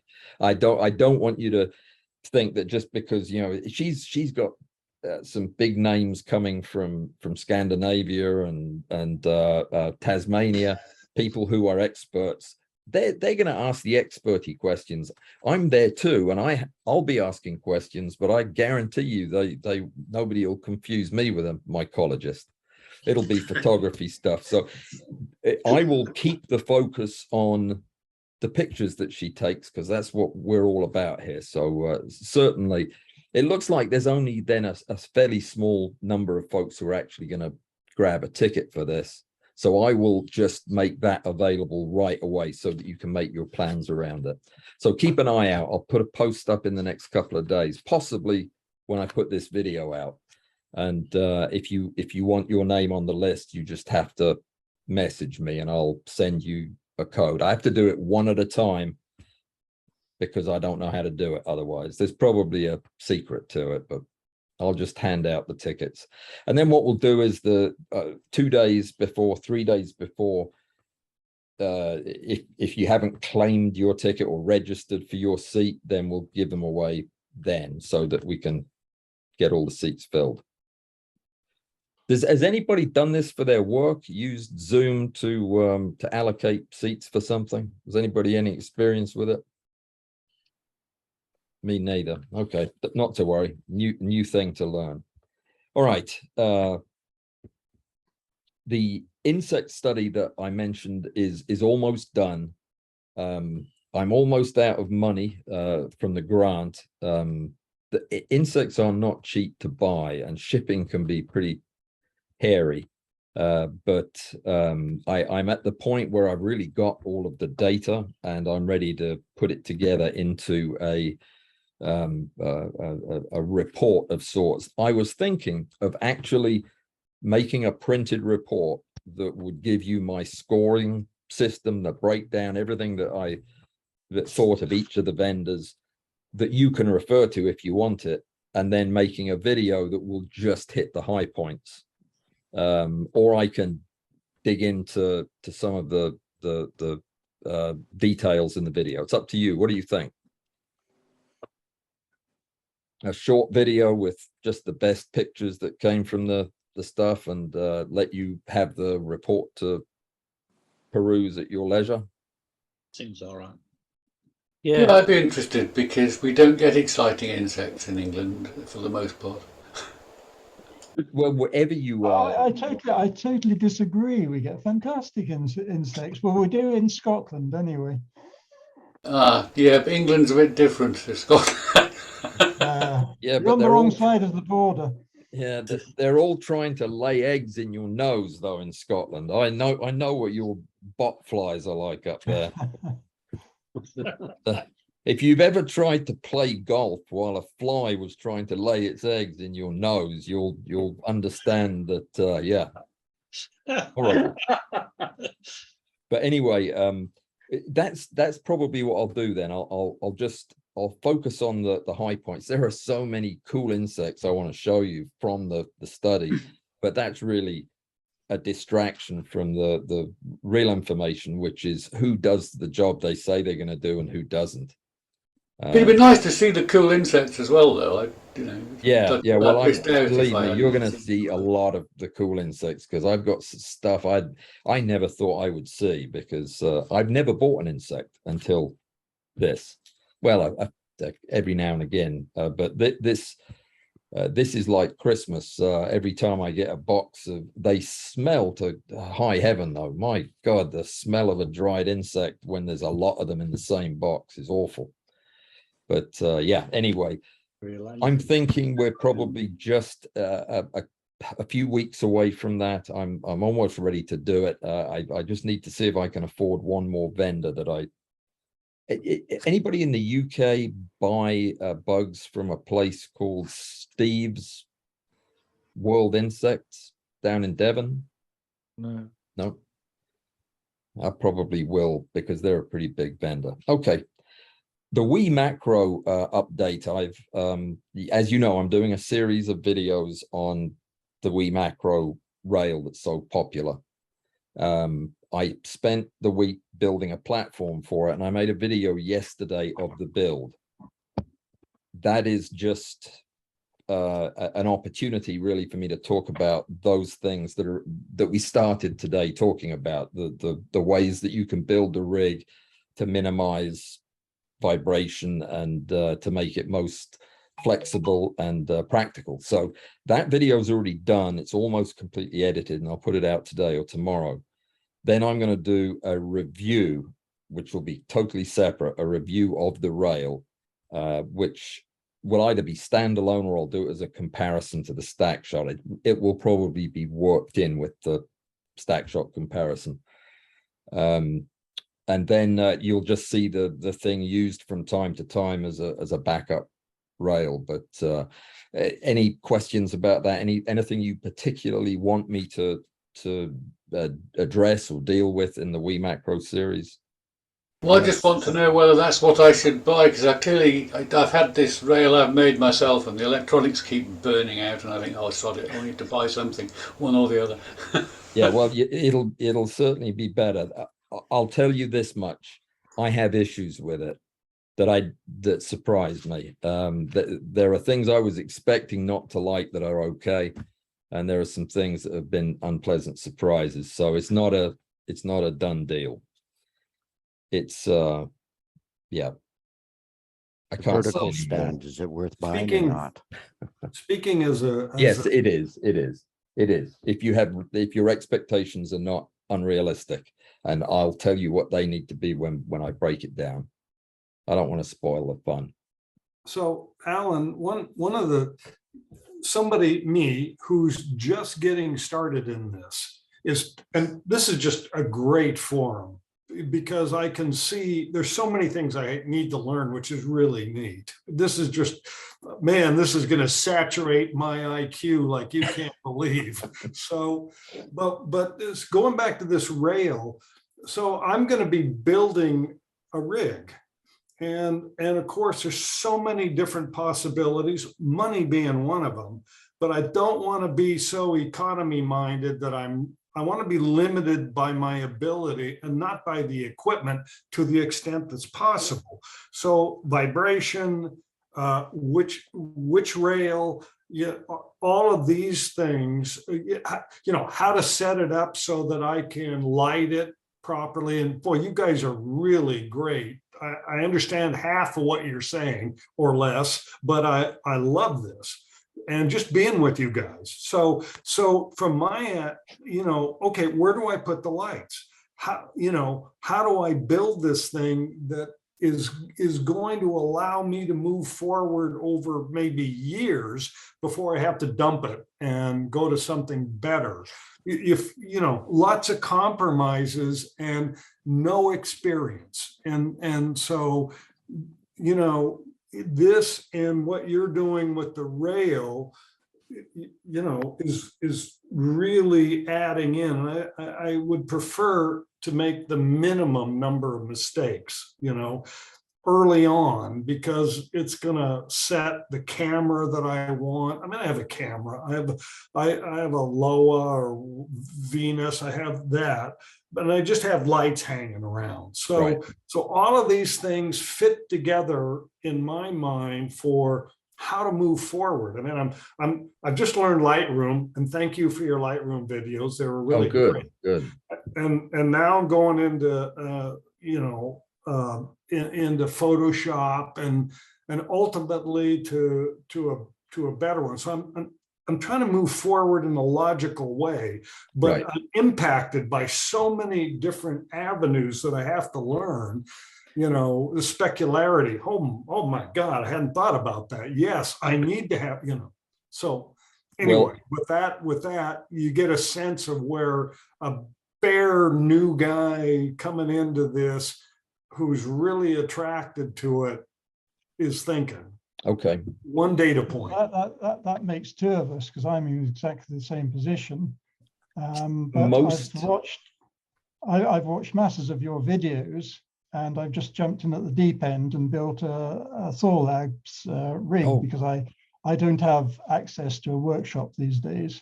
And so I'm keeping my fingers crossed. I haven't actually taken any photos yet. I've just finished the rig.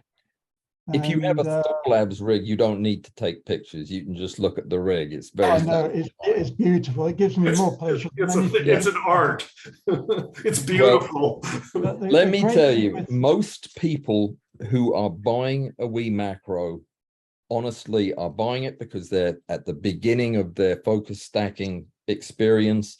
They have looked at the price of a stack shot. They don't want to spend that kind of money, so that they've gone a less expensive route with a fairly known quantity. And everything about this series of videos is going to be positioned for that person. So it is exactly for you, Jim. It's going to be, you know, this is your, I'm assuming that this is going to be everybody's first rail. So I'm going to tell you everything that you need to know about it, and the setup is designed to be stable and flexible and adaptable for anything you're ever going to do with it. And I would not expect this to be the first rail that you buy. I'd expect it to be the only rail that you buy. I mean, if you take care of it, I'm more worried about the electronics than I am about the rail, to be honest, but that's neither here nor there. And I'm going to cover everything, and there'll be plenty of time for the more experienced folks to talk about the issues with, you know, backlash compensation and other things that affect the more advanced user. But yeah, I am going to cover all of that because that's my primary push with this. Thank you, Allan. That is really going to save me time and money. Appreciate it. I'm hoping that it will, because this is going to be like I did for the stack shot. It's going to be everything in one place. I'll probably do a cheat sheet. I don't know if anybody's ordered a Wii Macro and read the instructions. It's a big weak link in that chain. I mean, they are very poor instructions. So doing a kind of a manual to help you set it up and use it will be part of it as well. So I think that I should probably be able to get one a week out until we've exhausted that subject. Tuesday's live stream. Is everybody comfortable with the concept? I know we talked about it last time, but I just wanted to check back in that the thing that happens on Tuesday night is not this. It's not anything like this. It's a one-way Q&A where people come and it's live, and I'm doing it live from right here, but there's no communication back and forth with the viewers except by me answering their questions. It's a rapid fire kind of, I think it's great. I love it, and people are responding very nicely to it, and it's popular. But I just wanted for the folks who I meet with on a regular basis to understand that this is a separate thing. This is a different level of interaction. That time on Tuesday suits me very well in Australia, Allan. Yeah, we're grateful to have you too, Bruce. It's always nice to see established members of the community showing up on Tuesday, because because of the chat going back and forth, I think people feel more comfortable when they say, oh, Bruce is showing up to this thing. So you should drop by if you haven't been to one. We cover just a lot of ground. It just keeps moving. this last week, I honestly thought when my clock dinged at 9 o'clock, I thought it was about 8:15. I really did. I hadn't stopped talking for an hour, which I seldom do anyway. So interviews. Does anybody have any thoughts about the interviews? Do you think once a month is all right? Did anybody watch the Chris Field interview? Yep, a wonderful interview. Good. I thoroughly enjoyed meeting the guy. He's a fascinating He person. was so enthusiastic, so just great. Yeah, he's also brilliant when it comes to this maker stuff that Graham and I were talking about. He actually thinks about.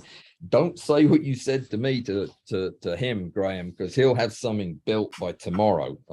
It's just amazing. I'm getting him to do this.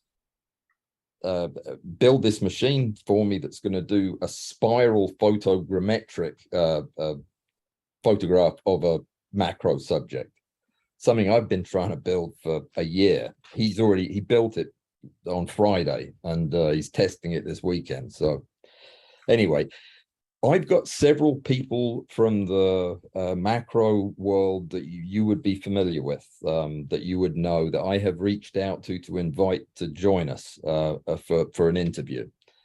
I don't know if that's the direction you want me to go in, or if you'd be more interested in getting to hire specialized individuals who've got a lot to say on a given subject, or what are you interested in? I mean, if there was somebody who had a YouTube channel, for example, that was very popular, would you like me to chat with them for a couple of hours, or what do you think? Yeah, I think a mixture, Alan, of stuff is desirable. You kind of set the tone for the thing early. It is hard to attract a Chris Field if all your other interviews have been of a different type. So it's hard to keep that balance, and I'm trying to get some bigger names that more familiar to the macro world. But I just wanted to touch base with you and see what would excite you. I think it was for the Chris one. It was the enthusiasm and the keenness plus the depth of knowledge. I mean, if I try and hang a picture up, there's moderate blood loss involved, so I can't making anything. But he was just so desperately, he was so enthusiastic. That really came across well. Yeah, it did. He was the easiest interview I've ever done. I could just have not said anything and just sat there and it had done the thing for me. So they're not usually that easy, but I think Allison's going to be a different thing altogether. I've reached out to a popular British macro photographer, two of them actually, that the viewers have asked me to contact. So I'll just keep doing what I'm doing once a month for the time being, so that we can continue to have this as an unchanging part of the landscape. Well, I have a couple. Alan, I think those the people on YouTube, if you were to interview them, it'd sort of be repeating what they already say on their channels. So I don't think it'd be all that good. Yeah. The thing is that people are going to, they're going to stick to their positions on most things.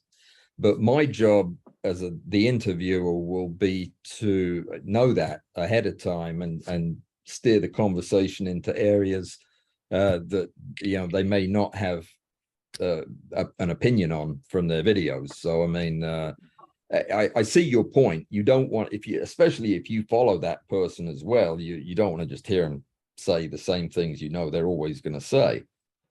But it could be an interesting conversation. I mean, we're competing for the same viewers, so that's what I was wondering. The competition angle, is that not going to put people off? I haven't watched much other people. I feel disloyal if I do. I feel it's well, hey, there's lots of information out there, and there are lots of great people, and I watch I watch them occasionally. I don't have as much time as I used to, but I would like to have a conversation with them because we do differ. Our opinions are different. Our approach is different. And I think that that could be an interesting conversation to listen to. Thank you for the Frank tip. I've had so much enjoyment out of that. Oh God, the man, that's another genius. I have written to him to ask him if he'll come on, but he hadn't written back to me. I think he's a bit strange listening to some of his other stuff. He's very strange. He'd fit in great on my channel. Yeah. So I take it then that you'll be okay with me trying out a couple of the more popular names and seeing how it goes. Yeah, sure. Yep. Seeing if it's I mean, if we do it and nothing comes out of it, but just pointless chit chat, we won't do it again. I really, at the end of the day, I want this to be photography. I want you to watch it and come away with a new idea of something that you can try. But one of the angles, I think, understanding the strategy that they move forward with is good for me. Speaking as a representative of the newbies, but a couple of other things. What really attracts me a lot is, of course, the technology that you're presenting, but also these people. It is exactly what you're talking about, is the enthusiasm and the interesting oddities that who in their right mind looks at bugs? I mean, there's got to be, a psychology thing here or something. And I like this meeting here and supplies the network, but beyond that, the infectious enthusiasm that people have to keep me going when I hate myself because of I can't do it, I get frustrated, and that is an important aspect to me, is being around people who have done it. And although I won't ask questions because I've got to do it to find out, just seeing what I can do if I were rich and smart and all of that is just really neat. And as a new person in this, thinking, am I really going to be able to handle this thing? Am I really going to dedicate hundreds of hours to sitting there in utter frustration? And when I'm around people who are like-minded, I think, yes.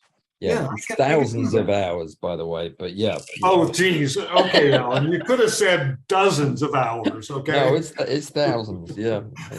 But you get the idea. And if you get frustrated with things not working, for God's sake, don't buy a 3D printer. Oh. Yeah. Really? Well, I was thinking a 3D printer for the little knobs that break off in my car. I'll 3D print those, but maybe not. There are cheaper ways of doing that. You can use a cork like I do. Yeah, or buy it online. Somebody said something, we're out of time, but somebody said something about making, it was Roy, making hoods for your objectives. Yes. On a 3D printer. On a 3D printer. Yes, and that's what reminded me of it. Mm-hmm. That is a point that I didn't make in the video, I don't think, but I'm going to tell you guys now because it may be a while before I get to do it on YouTube. These hoods that I've been talking about, the inverted cone hoods that minimize the amount of off-axis light that's getting into your objective, are really only valuable when you're using a high numeric aperture objective. At low numeric apertures, where your light column is fairly limited, light position will usually obviate any kind of loss of contrast. In other words, it doesn't really matter where you put your lights at 5x, even at 10x. But when your numeric aperture gets above about 0.4, your objective is gathering light from a cone this wide. So any light that's bouncing around on your stage can make it into the lens. Now, the light that's coming off the subject is on axis. That's the light you want. You don't want to interfere with that. All the other light needs to be blocked, or it's going to cause haze and loss of contrast and the things that subtly but cumulatively destroy an image. So if you're not using one of these very high NA objectives, it's probably not necessary to use a hood, and it can just get in the way of your lights and your positioning. I just wanted to mention that because I've seen several people have sent me pictures of 5 times objectives with hoods on. A straight hood is fine if you're having problems with light from the side, but an inverted cone is something you use at high magnification. I use at high magnification. Just thought I'd throw that out there. Alan, may I just interject there? Yes, yeah, please. I slightly disagree in that it also, using a cone also, even with 5 times, for example, also allows you to use angles of light on the subject that are obviously off axis, but are much narrower, and you can get better illumination by having a cone. So I disagree with you. I think we ought to have them on all the time. I accept that. Absolutely, yes. I had been thinking, I don't use microscope objectives, only lenses, but I was just thinking if I can kick my 3D printer into action for once, and I print it in transparent stuff. If I just made a lens hood that flared outwards to go on the front of the lens, wouldn't that help me with my specularity and diffusion? It would depend. It would depend where you put it and how dense it was. Well, on the lens. Yeah, but it would depend in relation to where your light is coming from, whether or not it would have an impact. Diffusion is good, but Graham's absolutely right. By having a narrower tip to your optic, you can get light in from a better angle, and that is absolutely true. Remember, I'm talking about extra long working distance to super long working distance objectives where that is less of an issue. But when you're working with a 4 millimeters working distance on some of these Nikon fluor objectives, you have no room, and anything that you can do that allows light in from the front is good. So yeah, but I accept that criticism absolutely, that is a reason to use an inverted cone hood if your lighting requires it. Listen, guys, we are out of time. There was one thing on my list to talk about it, and we'll talk about it next time. It's microscope optics, and microscope optics for salvage and use in photography, and why that may or may not be a good idea. I had a friend just bought a really expensive microscope, super jacked about having the access to the cool optics in it, but they're not cool optics in it. So thought we could talk about, the parts that you get when you buy a microscope, what's useful and what's not. Any questions before we leave? Before we go, can I just mention something I heard? Yes. I saw on YouTube last week, talking about 3D printers. This chap was scanning insects and printing them out with a 3D printer. Have you heard of that? Was it was he Ukrainian with a name begins I can't with remember. B? I just saw it as I was skipping through things. It sounds very interesting, though. I know the chap who's doing that in Eastern Europe. Yeah, it's interesting, and I actually wrote to him too to see if he wanted to come on, and he hadn't written back. But yeah, I think it's the same guy. I can't remember his name for the life of me, but if I do, I'll email it to you. If he's Ukrainian, he might be pretty busy at the moment. Well, I think he is Ukrainian, but I think he was somewhere else, like in Poland, doing his work. He's a real photogrammetry leader. A great guy. All right, guys, thank you so much for coming. This will be up as an unedited recording in just a few minutes. I'm not going to, as soon as I process the video, I'm gonna put it up.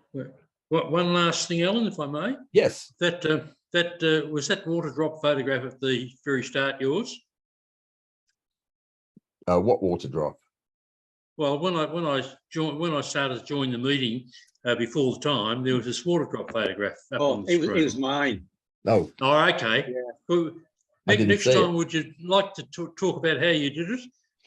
Oh, I did that many years ago when I first got into doing close-up photography. Yeah, right. I've got all the equipment downstairs in the garage, which I keep going to have a play with. Yeah. Well, you've got 4 weeks to pull it back out, make sure it works, get your solenoid cleaned, because I'll hold you to that if you're up for it, Richard. Give us a mini tutorial on how to do it. Do you do multiple collisions, like double collision drops? Yes, yeah. All right. I used to work it. All the drops, the water drops came by gravity, but I modified the system so it's all run by compressed air now. So I've got drops coming up, drops coming down, all colliding. Get some spectacular effects. All right, that's on. That's a deal. Let's talk about that a month from whatever Saturday morning it is. I'll give you time to get your coffee and everything, and then we're going to ask you a bunch of questions about it. So I'll be in touch with you before then, just to remind you. That's great. No, I mean, that's exactly I have one of those drop things that I got, splash art, it's called, I think, from down in Cornwall. I think they make them. Yeah, somebody called Jim Diamond. Yeah. I bought one of those and I take it out literally once a year, and I make a video and do some water drop stuff, and then spend 2 days cleaning up the mess that I've made with the milk and food coloring and everything. Yeah, they're terrible pictures too, but it is fun to do. I'd love to learn how you're doing it with compressed air. All right, guys. Okay, thanks. Anything Thanks else? very much. Bye. Thank you very much. Thank you. It's always a pleasure. Have a good one, and I'll see you around. See you Tuesday, maybe. Yeah. Okay. Some of you will see Thanks, tomorrow. Allan. Luke, see you then. Bye. See you tomorrow. Bye. See you. Bye. Take care, guys.